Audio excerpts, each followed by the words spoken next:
Today is the best day of my life. Why? The grass is ready to get mown. And you've been measuring it with this. Yeah. Look at that. It's so high. It's like it should be between 8 to 10 centimeters for the first cut. And it is like 10, 11-ish. Okay. So today is the day. I was literally waiting for weeks for that day. And the last time I mowed it was still the old lawn, and it was just shit and so bumpy. And I literally needed a physio appointment after every single mowing because it was just so bumpy to drive on it. So I'm really excited. Go on, you get the mower out. I get the mower. You don't have to tell me that twice.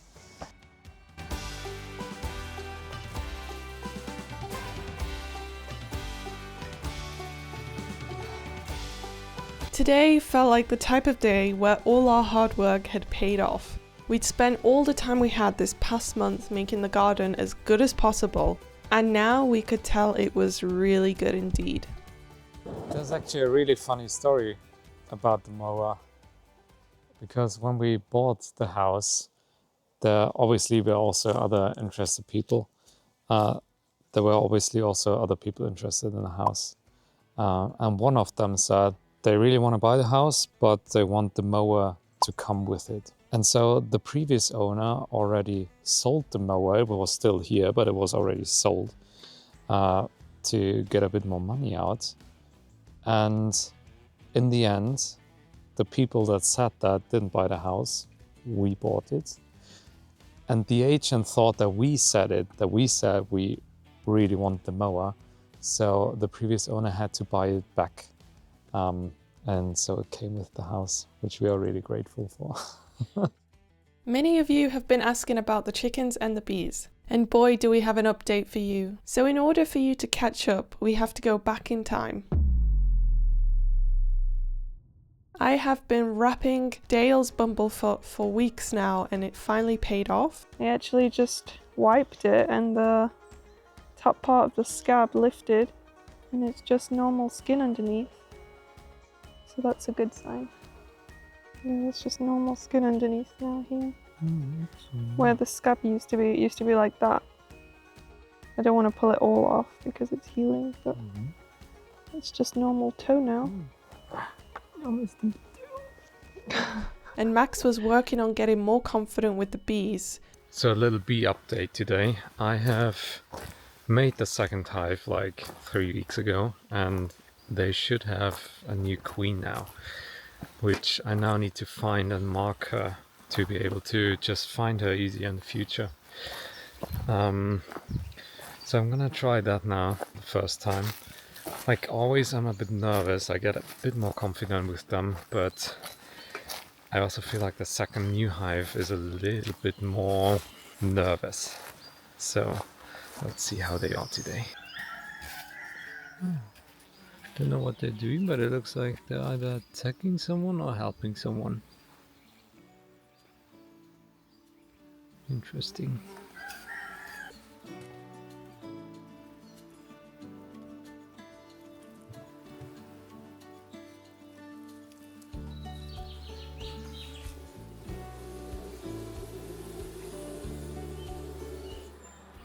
So that's just the feeding dough down there. These are 2 new frames, and these are the old 3 frames. I didn't want it to start too big and make the whole thing full for now, so they can just focus on building it up bit by bit. And then came the worrying part, because Max looked and looked.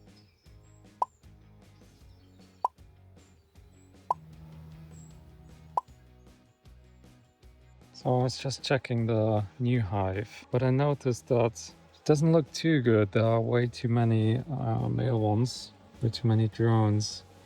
And then there's also this little cell that looks like it's filled with Chili Royale, and that means that they are just making a queen. I can't find closed cells as well. I can see little larvae, which the worker bees, the female ones, they can also lay eggs, but it's not fertilized eggs, so we'll get only male ones. So that's not too good. You know the new hive that I made? I think it doesn't have a queen. That's why there are not many left, and the ones that are left are male ones, are drones. And I just saw them trying to like breed a new queen. But I do feel like I should buy a new queen. So we just drove to a breeder and bought a queen, actually.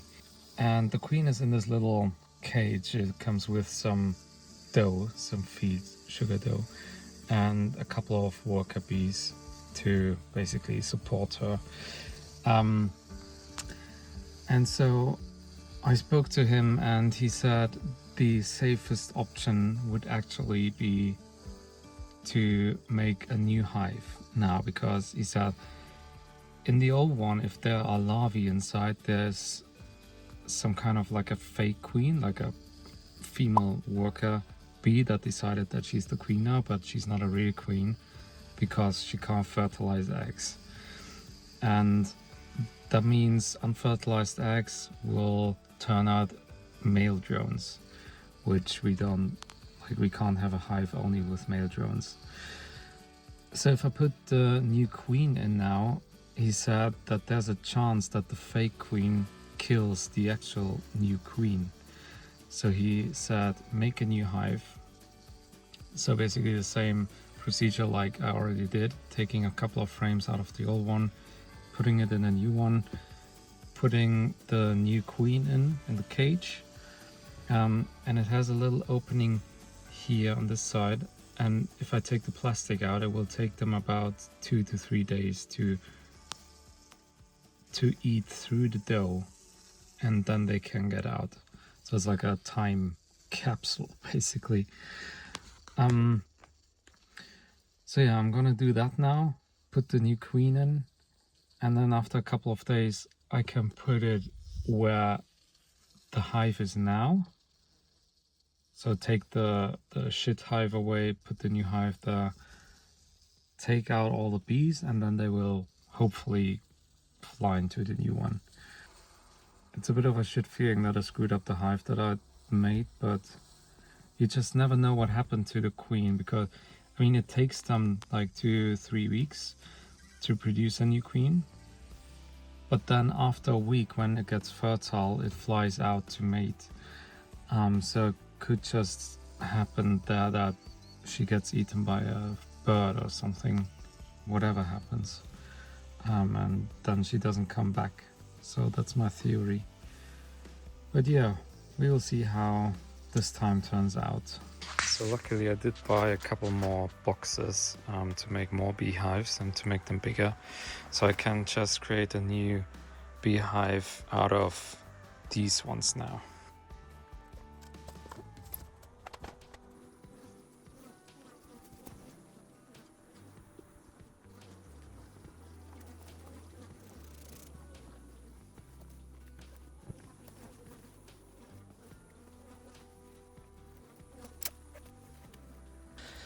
So the bees are now in the new hive. I've put them into the extension till tomorrow, and only then I can add the new queen, because they just need to calm down a little bit. And yeah, and then they have to stay for another 2 to 3 days in here, and I hope that works out then. Whilst we waited for the bees to do their thing, it was time for that chicken update. So I'm just coming to visit the chickens now because I would like to show you some things that I've changed in how to help them with their issues that they've been having. But let's see if they even let me speak, because they are so loud at the moment. Every time I come out the house, for them is a signal that I'm going to release them, because I've been letting them out around the garden. Now it's so beautiful. but they expect it every single day now. So let's see where they are. I think Miranda's led in the corner. Billy! Wait, come on! Come on! Oh, it is very cute when they do that. What do you have? What do you have? What is that? What is that? Is it a slug? Billy? What do you have? What is that? Billy, what is that? I just want to see. I'm not taking it. I really can't tell what that is. I'm hoping it's just a slug, because there's also mice that live down there.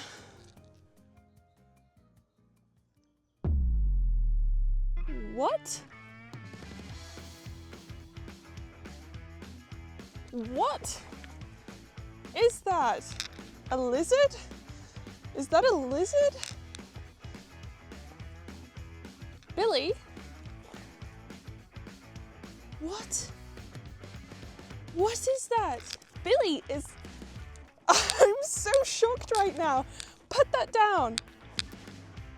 Put that down. How are you gonna eat that?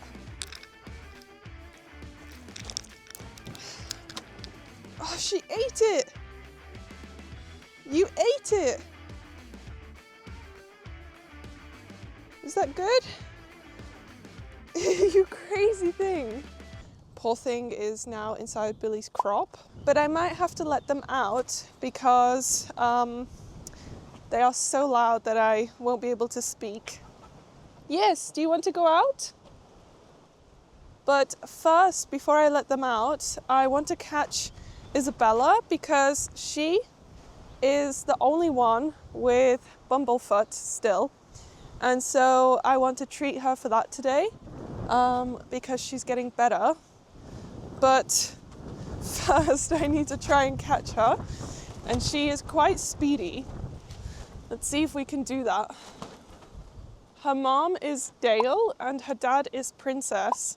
They were both handled a lot as chicks. Actually, Dale was one of the favorite chicks. And so I thought that they would be really friendly like the others, for example, Hilbert or Billy, but they are not. They hate being caught. They are so fast. And she took both of those genes combined, and so she is super fast. So I really hope I can catch her.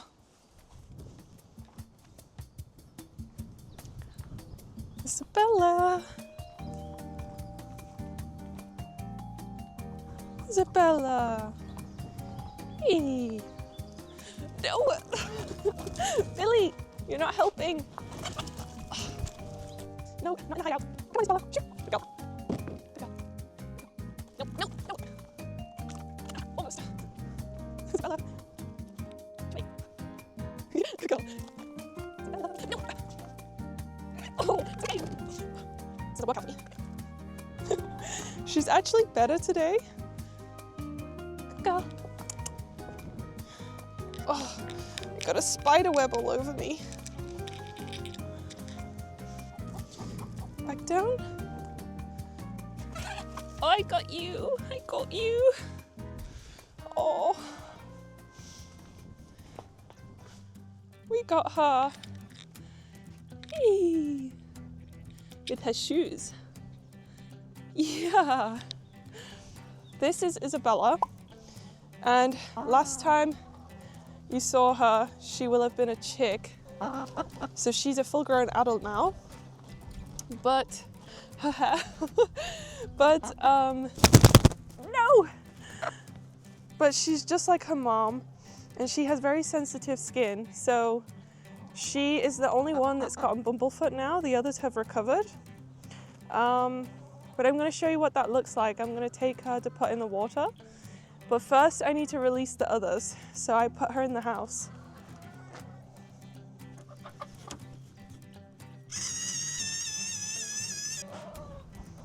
So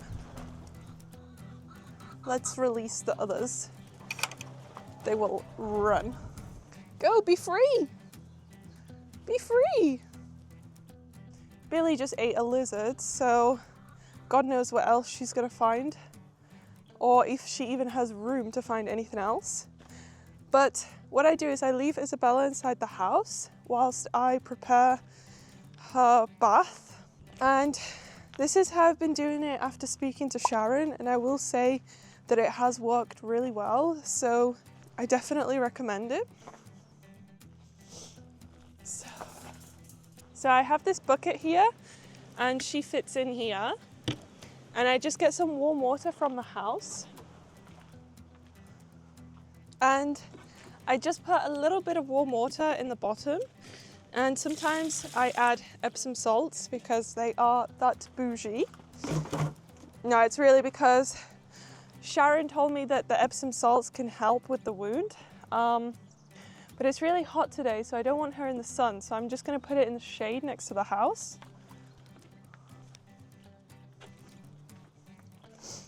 Now we have Isabella, and what I do is I just take her socks off. They usually just slide off because they get loose. Oh, this one's not.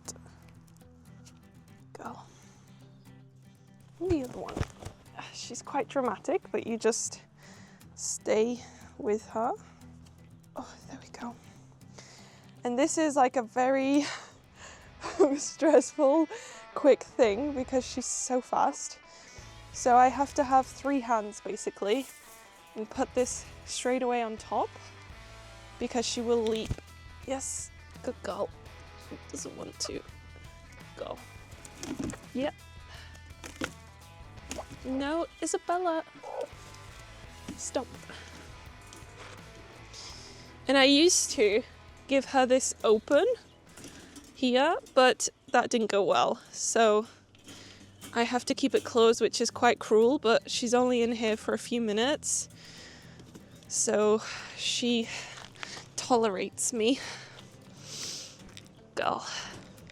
The reason I soak her is actually because Sharon told me that we used to think that scabs should be kept dry, but actually they should be soaked. And also with the bumblefoot, it can be kind of like a little abscess inside. So it's kind of like drawing that infection out, giving them a good soak.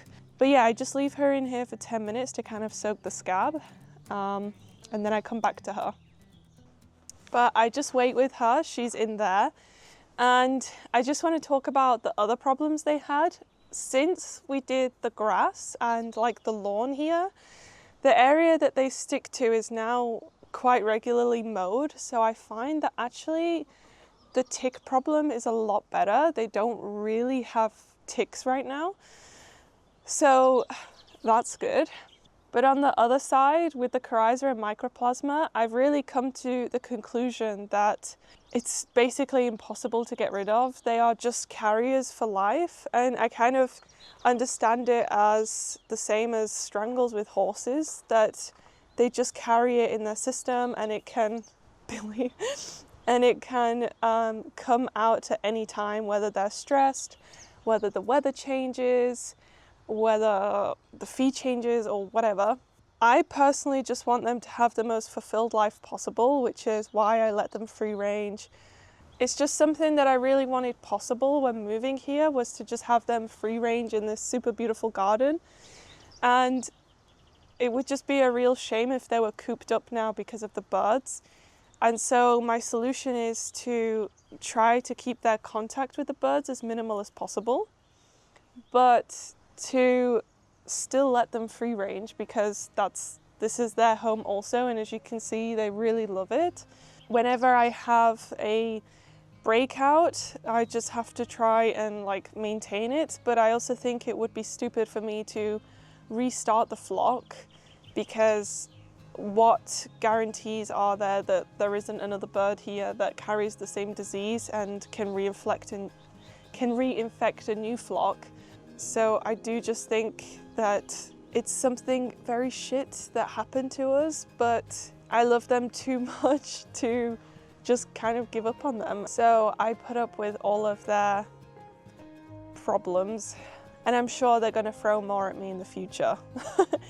I really hope that when we have their new setup, because of course this isn't the final setup that we wanted for them, we just have to focus on some other things right now, but we really hope to in the near future make them a new home where things are a little bit more suitable and maybe it's even more easier to deal with the problems they do have there. So if anyone has any suggestions, I would actually be really willing to take them. I feel like Sharon's been really helpful, and when we redesign their coop, she will definitely be someone I reach out to again. Okay, so Isabella's been soaking for some time now. So I've got everything out. Now please don't judge me. I am a crazy chicken lady and I do this right, so there's a lot that goes into it.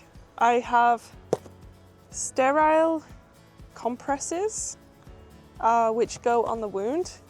She then has some very funky vet wraps. These are doggy paw print ones. I just couldn't find anything else, to be honest, and I thought they were really cute, and I thought, why not make a bad situation fun? So we are. And then Sharon advised to use Manuka honey, so I also have medical grade Manuka honey, and then someone else gave me the advice of using the Bepantene. So I've kind of been alternating because they are different price ranges. I wouldn't say one is better than the other. They are pretty good. And sterile wound spray. Yeah, and that's pretty much it. She is not the best patient, I'm not gonna lie, so be patient with us. Good girl. Yeah. Oh. But as you can see, she has very pink skin, and that's what her feet look like now. And I do just think she's very delicate, so it might be a reoccurring thing with her. Good girl. One thing I learned, if you put a chicken upside down, they actually can't breathe. So I just lay them on the side now. And I do find that it actually works better, even though they might try to break free a bit more. And I just pull her wing down so that she feels comfortable on it. And then she's actually getting quite used to this. I just put her head under my arm so that she's like less inflicted by me. And yeah, then I just go ham. Good girl. And Sharon taught me that, yeah, wounds should be kept moist, so that's what I do. And clean them. And because of Dale, I am really paranoid, so I actually check them for it quite often to make sure that I can catch it quite early if they are getting bumblefoot, because with Dale, it just felt like forever to get rid of it. Good girl. Okay, we don't need that, I guess. It took forever to get rid of it on Dale, so I want to catch it as early as possible if it does happen. And touch wood, she's the only other one that's had it now. I do feel like it's very on the surface, superficial. So I do hope that it won't take much longer to get rid of. I'll be funky and I'll do one green and one red. And I'm not a professional, so I don't know if this is the correct way. This is just kind of how I learned it and what works for me. I usually change these bandages now every 2 days. I used to do it like every day or every other day. And I find that it just creates a bit more irritation on their skin when you're unwrapping it every day. I don't know why, but I just decided to do it every 2 days, and then it's also less stressful for them. What I do instead is just wrap it really well so that like it doesn't come off and get dirty. She does tolerate me, bless her. I can imagine it's not very nice. I cut it in half and then I fold it in half like this. So.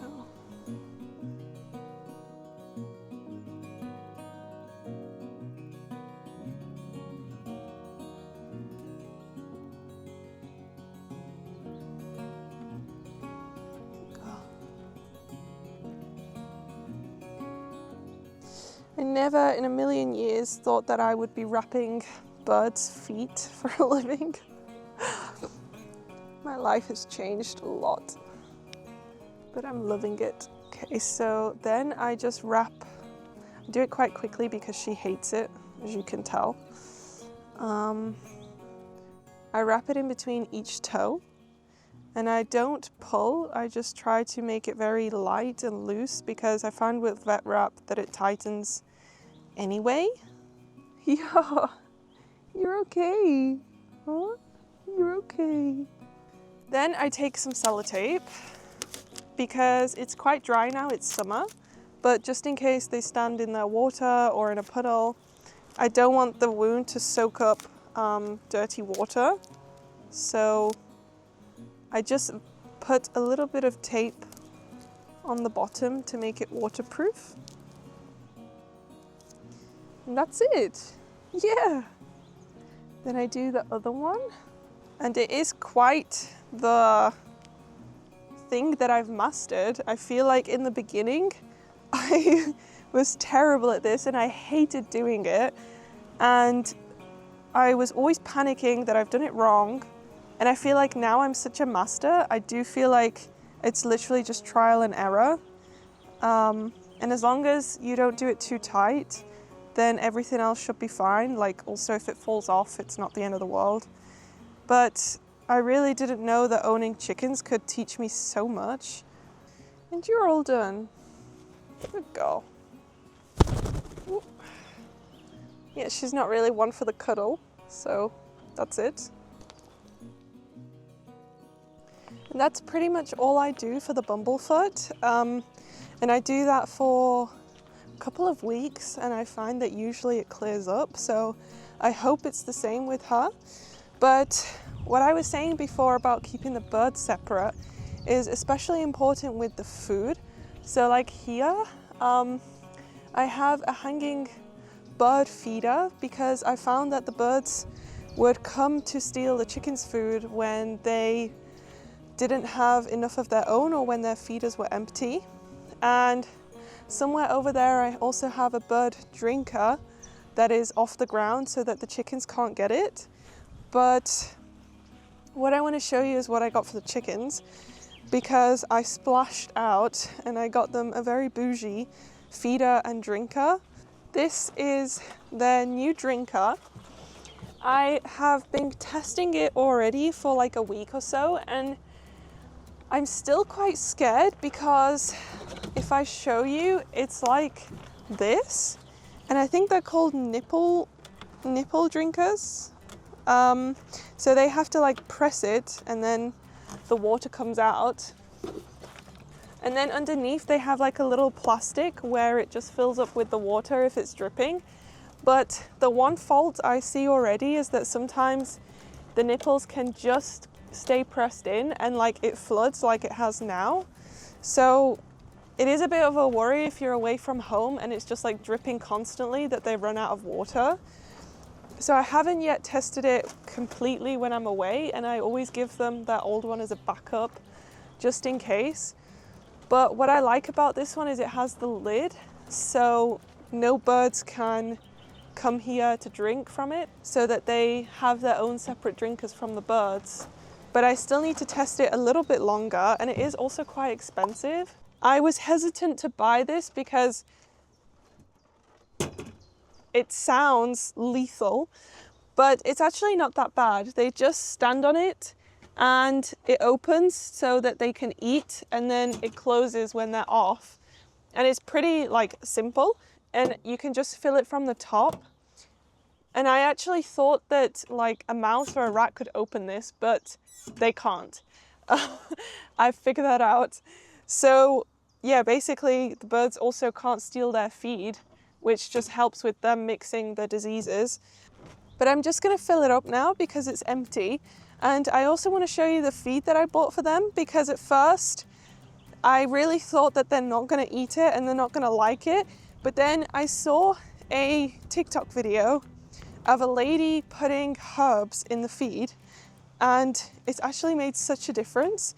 So it's something that I've also started doing now. I'm in the kitchen now, ready to chef them up some new feed. This is the crumb that I buy and it actually smells really good. And what Sharon basically told me was that inside the crumb, they get all the nutrients they need, which they don't from corn. Corn is like a pick and mix, so they just pick out basically what's their favorite. And I do find that their health is better since using the crumb because they are getting everything they're supposed to. So I only give them the leftover corn as treats. And so basically what I saw this lady do on the video was take herbs and put them in here. I do this like every month basically now, and I also think that it helps them a bit. It is a bit much, to be honest. I do feel like it's not necessary, but I feel like with all of their problems that they're having, that I'm willing to go to the extreme if it's actually going to help. So she uses oregano, which I ran out of now, but also thyme, and cinnamon. I almost said it in German. Cinnamon, which I think is anti-inflammatory.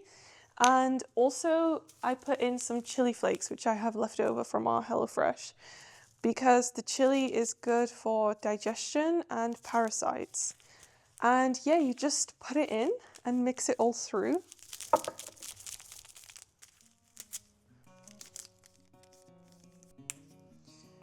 I don't think there's like a set amount, just whatever feels right.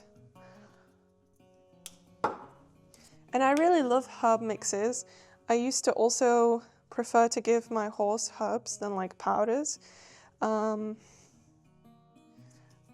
don't know how different they are, but I do just feel better. This is just what it looks like, and then you mix it through.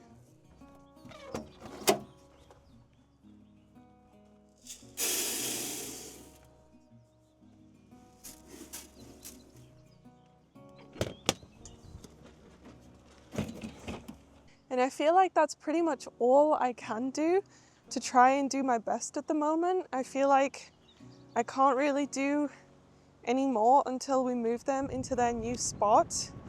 And we are actually toying about 2 locations. One of them is actually the corner by the bees. So I just head over there now. And we thought about this corner because it's slightly higher ground. So we thought that maybe it doesn't get as flooded as this corner did over winter. But at the same time, it's our favorite corner. So I also don't know if it really makes sense to put the chickens there. So we kind of thought about putting them here by this tree because these stumps will be gone, hopefully, in the near future. And it is a little bit shaded here by the forest, but it also feels quite cozy. And we thought about putting their house either here or more in the corner, and also sharing it with the bees. We thought it could be quite nice to get a bigger one and combine it with like the bee equipment and the chicken equipment. But yeah, we're just not sure whether this corner's the best because we have the best view from the house here. So it would also be nice to do like a seating area here or something like that. So we have a second option, and that is on the other side, which is where Billy is now. Billy, what are you doing? You are such a nuisance. You are such a nuisance. What would you do if you got stuck in there? There is literally just nothing better though when you're outside and they are out as well. I feel like it's so nice and wholesome to watch them out, just rummaging around. Here is one of the birdhouses I put up. I took down all the old ones so that hopefully this year I can clean them. So the second location we would like to put them is somewhere here. And we like to have this little bridge with the ditch inside somehow. I think it would be cute to have like a little bridge. Ugh! Nature, stop!